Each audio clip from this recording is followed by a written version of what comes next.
Саламатсыздарбы, эфирде кайрадан маанилүү маек. Бүгүн бизде конокто СДПК саясий партиясынын жаңы лидери Сагынбек Абдрахманов. Биз менен болуңуздар.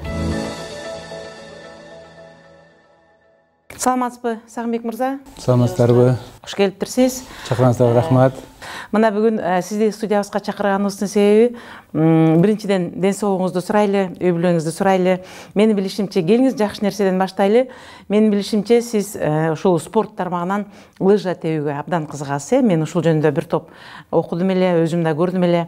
Быйыл кышында лыжа тепкенге убактыңыз болду же болгон жокпу? Быйыл эгерде былтыркы жыл менен салыштырсак, конечно, быйыл аз теп калдык. Бирок спорт менен биз ар дайым эле өзүбүздүн мындай көп жылдан бери при любой погоде футбол играйм деп футбол ойнойбуз.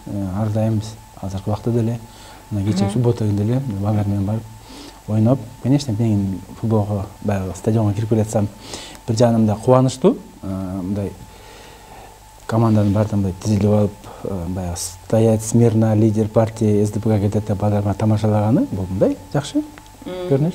Сизге жакты, Мындай эми жок, балдар эми баягы тамашалайт да. Партиянын жаңы төрагасы болуу сизге бир өзгөчө бир башкача сезим алып келди. Анда эмесе темадан алыстабай ушул эле нерсеге кайра каралалы. Бүгүн мына СДПК Атамбаевсиз деген бир уран менен чыктыңар эле. Жакында съезд өткөрүп, сизди жаңы төрага шайлап, ошол сиздер каалагандай эле бардыгы өзүнүн нугунда бир тизмеде кетип жатат. Бирок бул жерде коомчулуктар кандай ойлор ойлонуп атат. Ошондой бир эле партияны экиге бөлүп, башка төрага шайлап ошентип кетүүгө негизи мыйзамда ошондой укук барбы? Ошондой нерсе болуш керек беле же бул бир эле ошо СДПК партиясына тиешелүү болуп калдыбы? Бул эми эгерде тарыхка кайрыла турган болсок, дүйнөлүк тарыхта мындайлар болуп келген, боло берет. Бунда эчтеке да жок. Ал эми Кыргызстандын жаңы тарыхында бул биринчи жолу болуп атат да, ошондон жаңы барак ачылып атат да. Себеби коомдун баары, элдин баары көнүп калган. СДПК бул Атамбаевдин партиясы, Атамекен Текебаевдин партиясы, бүтүн Кыргызстан Бакыт Төрөбаев деп көнүп калышкан болчу. Эми азыр ошол эле Куулов баягы мага да ушундай келе турбайбы деп жанагындай рейдерлик деген сөздөрдү айтып, элди мындай бир туура эмес багытка багыттап ушундай кылганы бул кичине бул туура эмес көрүнүш болуп турат да. Бу жерде эч кандай тартуу болуп, мындай эчтеке жок. Мисалы, мен 20 жылдан бери партия жүрсөм, мен ошо партиянын ичинде бар ачууна, сууна, тиги татуусуна, түрмөсүнө баары отуруп чыксам, анан кийин менин үчүн партияны таштап атып башка жака кетип калышым керек. Бул өзүнө партиянын ичиндеги уставда жазылган мунун бар тең. Эгерде көз карашыбыз эмеге туура келбесе, же өзүбүздүн мындай мнениябыз болсо, биз ошол партияны ортого салып, мындай акылдашып, кеңешип кыла турган буюм да. Бул жерде көп жылдан бери Алмаз Шаршенович муну баягы өзүмдүк, өзүм билем деп мындай узурпация болгон да. Дагы бир жакшы сөз айтылат го. Эскини жаңырткандан көрө, жана үй салганда деле эски үйдү жаңылагандан көрө, жаңы үй салган же болбосо жаңы нерсе жасаган бул таза жана жакшы болот деп. Эмне үчүн сиздер ушул СДПКны жайына коюп эле Атамбаевдин өзүнө, жогоруда сиз айтып кеткендей, Алмаз Шаршенович ал менин партиямыз анын өзүнүн нугуна коюп эле ошо СДПКнын ичинен Атамбаевдин саясатына каршы чыккан мүчөлөр менен чогулуп, жаңы партия ачып, ошол жаңы күч, жаңы дем менен баштаган жоксуздар. Жок, мен айтып атпайм, мынакей бул Кыргызстандын жаңы тарыхында бул биринчи жолу болуп атат. Эле ошол эле Кыргызстан тарыхына кайрыла турган болсок, мурунку президентибиз Аскар Акаевдин убагында Алга Кыргызстан партиясы пайда болгон болчу. Алга Кыргызстан кетти, Акаев кетти, Алга Кыргызстан жоголду. Кийин Бакиевдин убагында Ак Жол партиясы болгон болчу, дагы жоголуп кетти. Эми Атамбаев кетсе, эмне СДПК партиясы жоголуп кетиши керек. СДПК, мен айтып атпайм, СДПК партиясында менин 20 жылдык кем эмес эмгегим бар деп атпаймбы. Биз эки революцияны баштан өткөрдүк.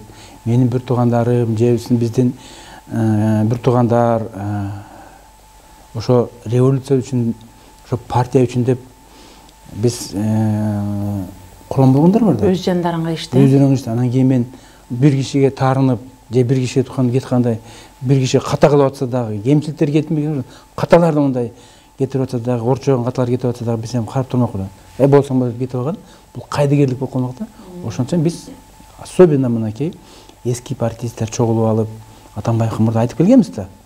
Биздин укугубуз бар Атамбаевге айткангачы. Атамбаевге айтсак, ал укпай, наоборот, бизди куугунтуктап, бизди четтетип, бизди кемсинтип, бизди шылдыңдап, ушинтип жүргөн болчу да.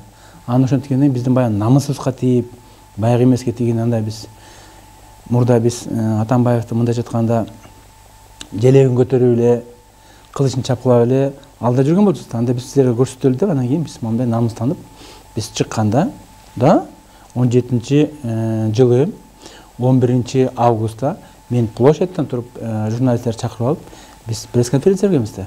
Ошондо ошол жерде эле ачык эле тиги кээ бир сиздин коллегаларыңыз бизди шылдыңдап күлгөн да. Колуңардан эмне келет?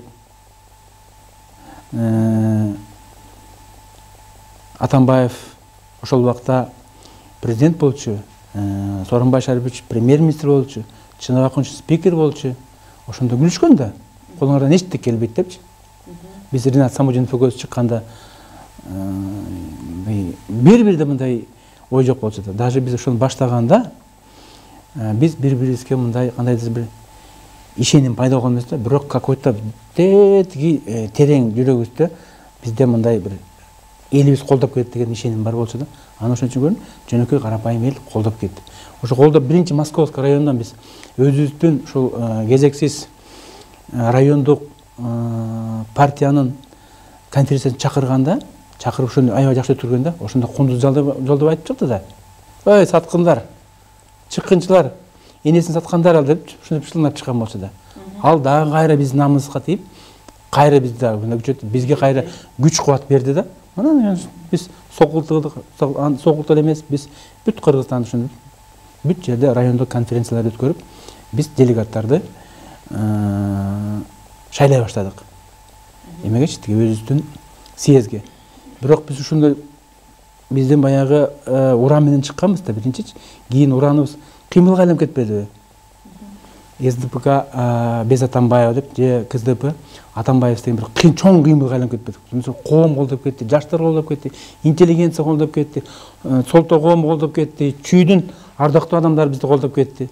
Анан биз ушундай кыймылга айланып кеттик. Анан биз биздин СДПК партиясынын политсоветине жана жогорку кеңеште отурган фракциянын лидери Иса Шешенкулович Омуркуловго официалдуу түрдө биз кат жазбадыкпы? Кезексиз кат мындай деп жазылган болчу да. 31-октябрда өткөн 2018-жылкы эмени тиги отурумду жокко чыгарыш керек. Ошол отурумда 6-апрелде өтө турган съезди жокко чыгарып, себеби ал жерде кворум болгон эмес. Ошону жокко чыгарып, биз койгон маселени кезексиз же кезектүү съезди чакырып берели деп биз кат менен кайрылганбыз да. Бул биринчи. Экинчи, ошол жерде айтылган жазган болчубуз. Абдрахманов Сагынбекти жана Иса Шешенкулович Омуркуловду жана тиги Кожобек Рыспаевди эмне үчүн кандайча партиядан чыган үчүн саясий баа берди деп биз ошентип жазган болчубуз да. Анан алар бизди көрүп, коомубузду көрүп, колдоп атканын көрүп, анан алар 4-мартта чечим чыгарышкан. Ошентип бул биздин жолубузду мындай укуктук жолго алып чыгып коюшту да. Анан ушу чечим чыккандан кийин биз кайра жерлерди бүт Кыргызстан боюнча жанагындай конференцияларды өткөрүп, биз делегаттарды съездге шайладык.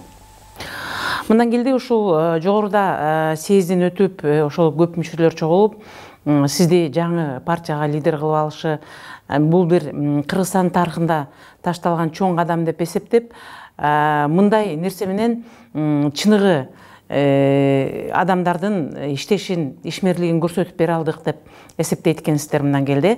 Анда Сагынбек мырза, бул сөзүңүзгө аралжы, сиз буну мына жаңы баштадыңыз, өзүңүз жогоруда да айтып кеттиңиз, биринчи жолу болуп атат деп.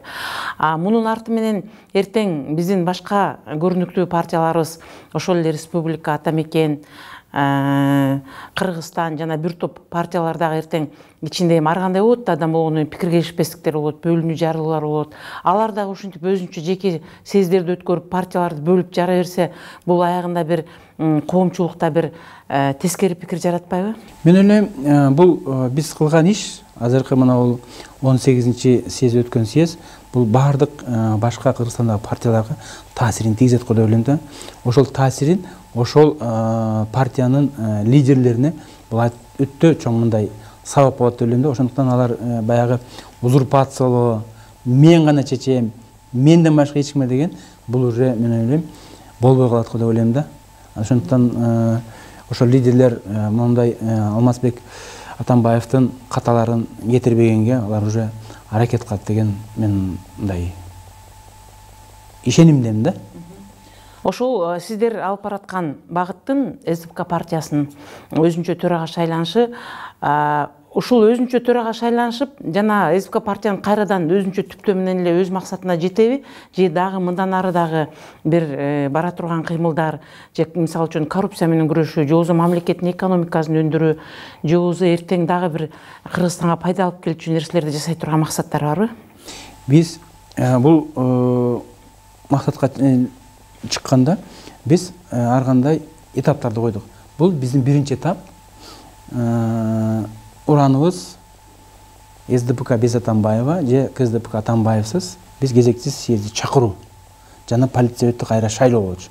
Биз мына ошо биринчи биз максатыбызга жетип, даже Абдрахманов Сагынбекти күтүлгү жерден мындай төрө кылып шайланышы бул биздин өзүбүздүн максатка жеттик дегендин белгиси да.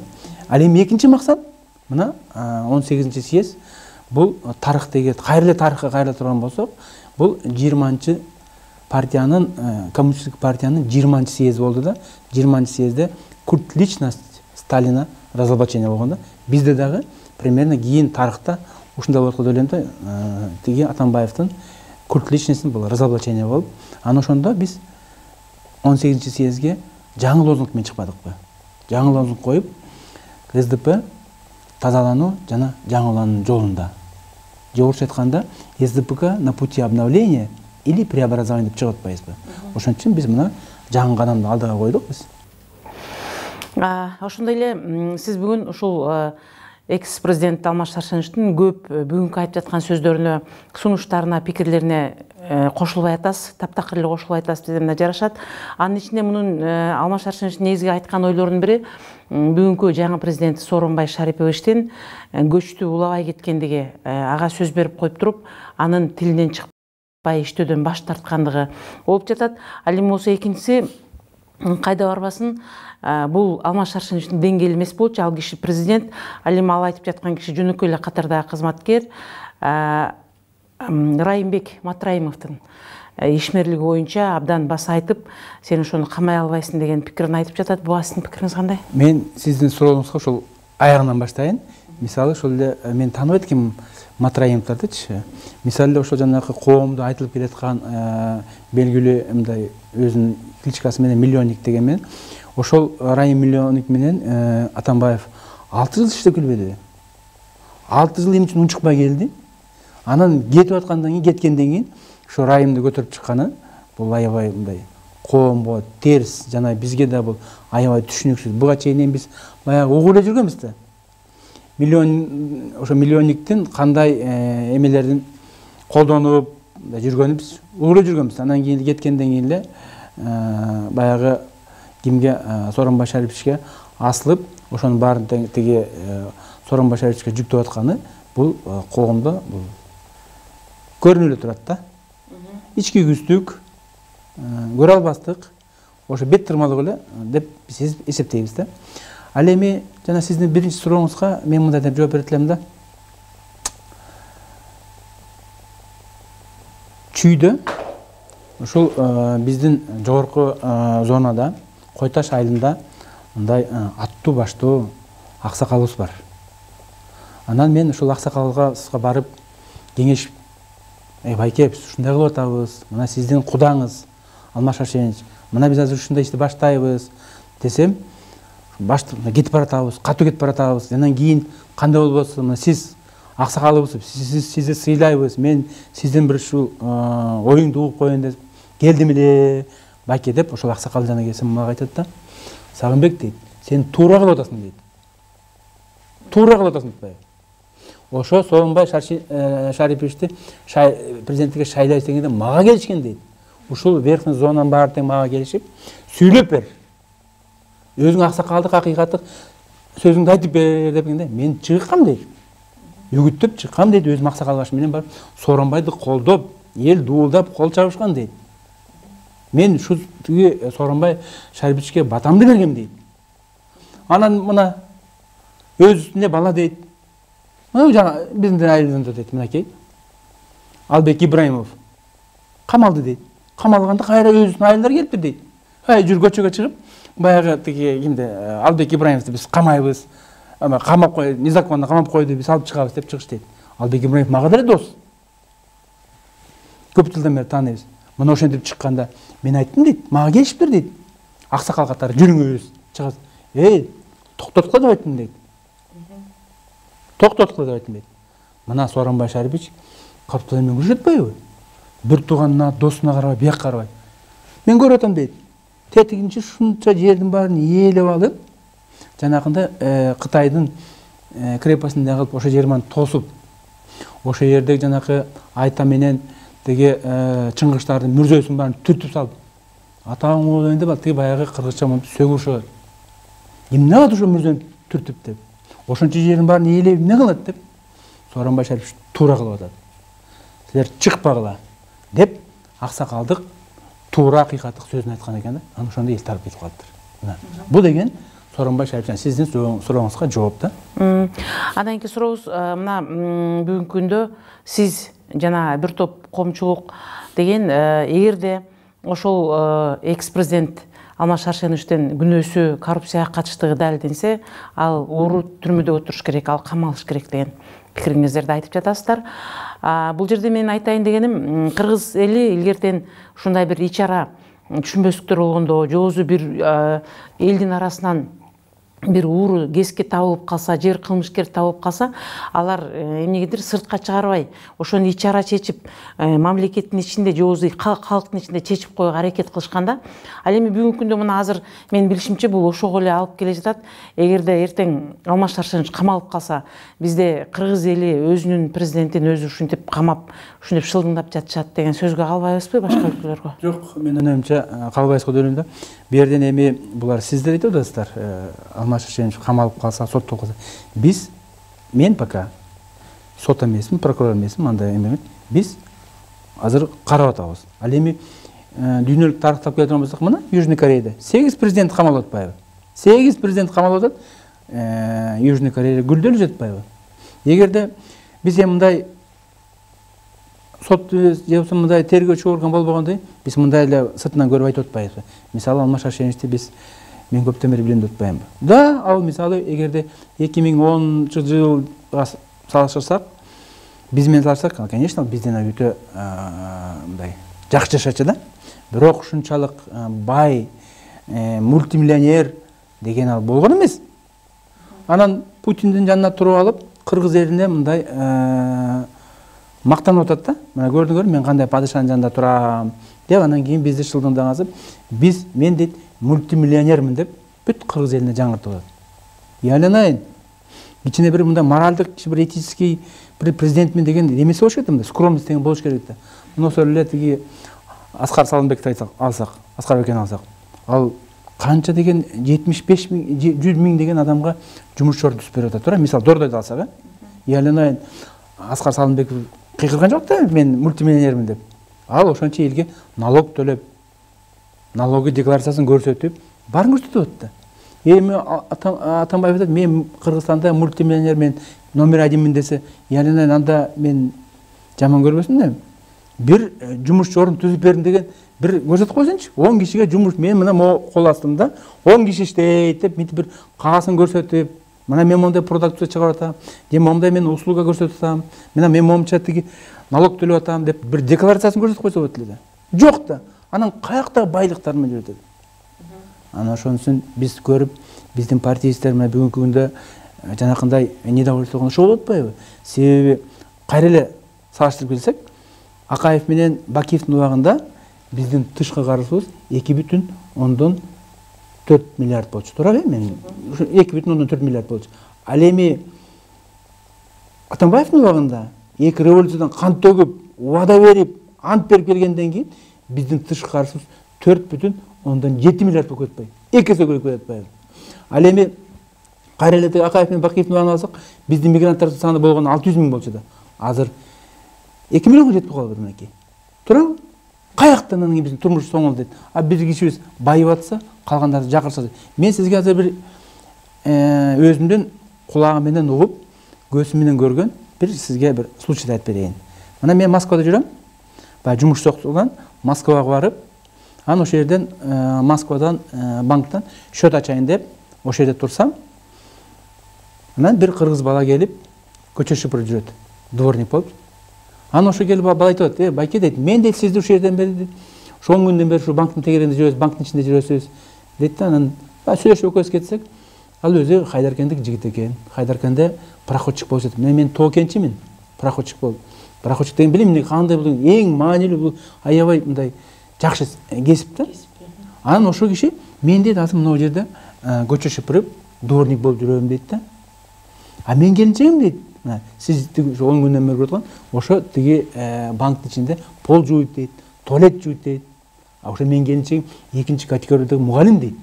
Биздин ошондой кыйын кесипкөйлөр чет жакта иштешип, бул жерде сиздин айтайын дегениңиз ошол ошо мугалимди пол жуудуруп, кемсинтип, көчө шыпырткан күйөөсүн үй бүлөсүн таштап койгон.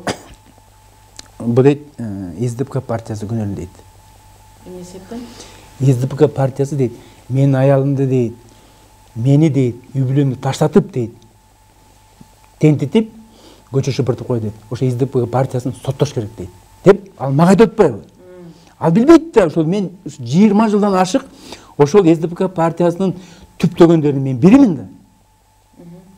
Даңазалап ушунчага чейин көтөрүп, СДПК көтөрүп чыккан бизбиз да. Анан ошо бала айтып атат, СДПК партиясын соттош керек деп. Эгерде ошо билсе, эгерде тиги СДПК партиянын мындай один бир мындай кандайдыр бир түптөгөндөрүнүн бири десе ошол жердеги топурак мененби, жемне менен, балки менен башка чабат беле, ким билет?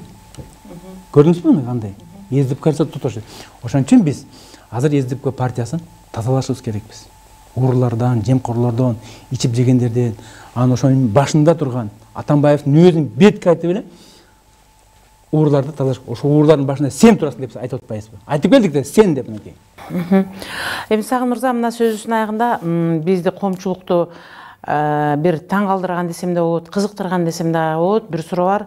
Бул ошол чыгып жаткан сизге окшогон лидерлердин, бетке ачык айткан адамдардын бардыгы эле мындай бир кызмат ордунда туруп, же премьер-министр болуп туруп, же болбосо бир спикер болуп туруп, чыгып мен каршымын бүгүнкү жашоого, бул мындай болуш керек болчу деп айтып чыгышпайт эч качан, андай жок биздин тарыхта.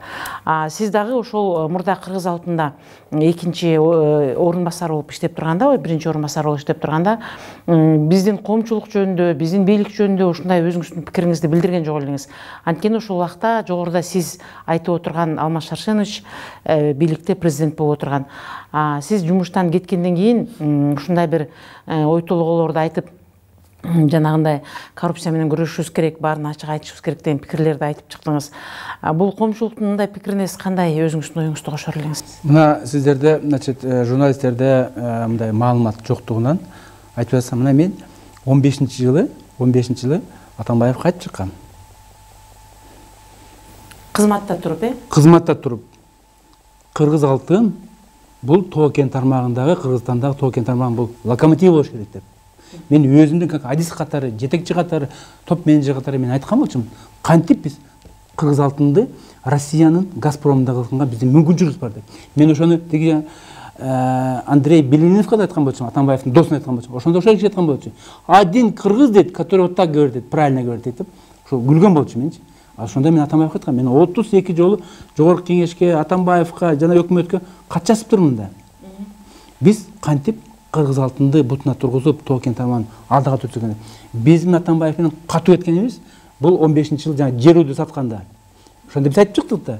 Эч ким Кыргыз алтын жетекчилери дагы эч ким чыкпай атты да. Биз жер үйдү алышыбыз керек деп. Себеби Раматлык Капаркыдыч менен Байкем айткан болчу. Макмалды өмүр узатып Сагынбек сенсиң деп. Жер үйдү салып ишке ашырганда сен саласың деп айткан болчу. Өлүп бараткан киши айткан болчу. Анан ошондо мен айтканда, жер үйдү Кыргызстан иштеш керек, Кыргыз алтын иштеш керек деп көтөрүп чыктык да. Эч ким чыккан жок. Ошондо мен премьер, вице-премьер, премьерлерге де айтып шықтым да. Бізде Тоқым Болотбек Мамытов болчу. Унчуп отырды да, Саке сен өзің бар депчи. Сен токен тармағын білесің, сен өзің бар айтып. Да, мен бар айтып аттым. Ошонда біз қантан қырылыштық да, Атамбаев нечи? Атамбаев мен бір де қабыл алған жоқ. Биянан келсең Фарид Ниязов кіріспейді, бұл жағынан Икрам кіріспейді, артынан келсең Бақай кіріспейді. Мына ошентип тұрдық да. Мен қат жазып аттым да. Амалдарын да тауып аттым да. Мысалы мен Туйғыналға айттым да, Туйғыналға айтшы, мен қабыл алсын. Сен баяғы жер үй бойынша сөйлейсің, жер үйді атасың, сен ал қабыл албайды деп. Мына айтып отыр что мінекей. Біз айтып келдік та. Ошонда. Мына азыр эми Кыргызстан макал бар. Кымырыш кыр жетпей билинет экен деп. Мына ушул убакта билинип калды да азырчы. Азыр интернетте баарын карасаңыз болот. Генерал Табалдиев, ГКНБнын төрагасы. Ошо менен чечен ишмер жер үйдү кантип бөлүш керек экен, кантип алыш керек экен, кимдин тапшырмасы экен. Мына президент Атамбаев мага тапшырма берип деп тиги конкурска чейин айтып атат. А мен биз кыргыз эли күлкү болуп барып атабыз. Кыргыз алтын биз 111 миллион доллар бердик. Ал эми тиги Восток геолога добыча болсо болгон 100 миллион берип атат. Биз 11 миллион үйдө жогору бердик. Мен айтам, кыргыз алтын 80 тонна болсо, ошонун 40 тоннасы мамлекетке калат деп биз айтып атабыз. Тигилер айтып атат, биз 1 грамм бербейбиз деп. Мына берип коюшту го. Мен ошондо өзүм кызматта жок, эң жогорку кызматтардын биринде турсам да айтып чыктым. Мына көрдүңүзбү? Кымырыш кыр жетпей билинип калды.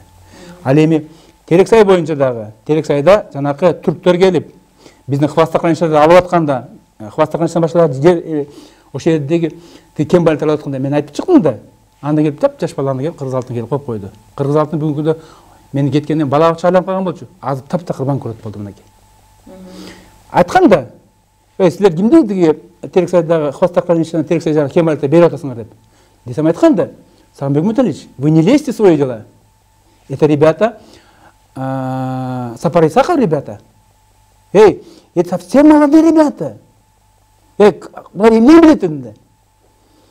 Бирөө өндүрүштө тармакта иштеп берсе, же бир фирмасы жок болсо, Терексайда эмне кылышат енді буларчы? Айтын, эмне кылат енді? Десем, Сагынбек Муталич, сиз өзүңүз жумушка киришпеңиз, бияктын жумушка киришпеңиз. Сиздики производство, геология ошол жакта кылыңыз. А булар болсо, Сапар Исаковдун балдары. Өздөрү билет деп. Өздөрү билет деп койду. Мына азыр эми Эдил Байсалов баарын жазып чыкты.